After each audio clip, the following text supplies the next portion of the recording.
BRS ఎమ్మెల్యేలను కాపాడుకునేందుకు రంగంలో దిగిన కేసీఆర్ ప్రయత్నాలు ఫలిస్తాయా?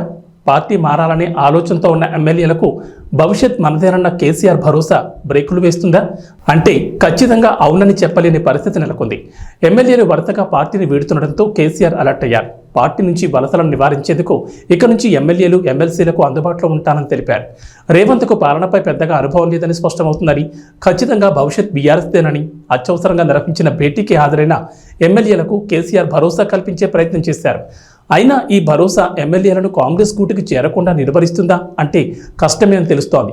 బీఆర్ఎస్ను వెడతారని ప్రచారం జరిగిన భద్రాచలం, స్టేషన్ గన్పూర్ ఎమ్మెల్యేలు గతంలో కేసీఆర్ను కలిశారు. తాము బీఆర్ఎస్లో కొనసాగుతామని స్పష్టం చేశారు. ఆ తర్వాత కొద్ది రోజులకే వాళ్ళిద్దరూ పార్టీని వీడి కాంగ్రెస్ కండువా కప్పుకున్నారు.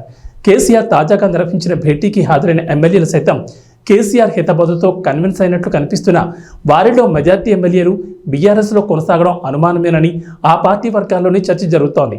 అసెంబ్లీ ఎన్నికల ఫలితాల తర్వాత కేసీఆర్ అనుసరించిన విధానాలతో పార్టీలో స్తబ్దత నెలకొందని, ఈ కారణంగా పలువురు ఎమ్మెల్యేలు బీఆర్ఎస్ను వీడేందుకు నిర్ణయం తీసుకున్నారనే ప్రచారం జరుగుతోంది.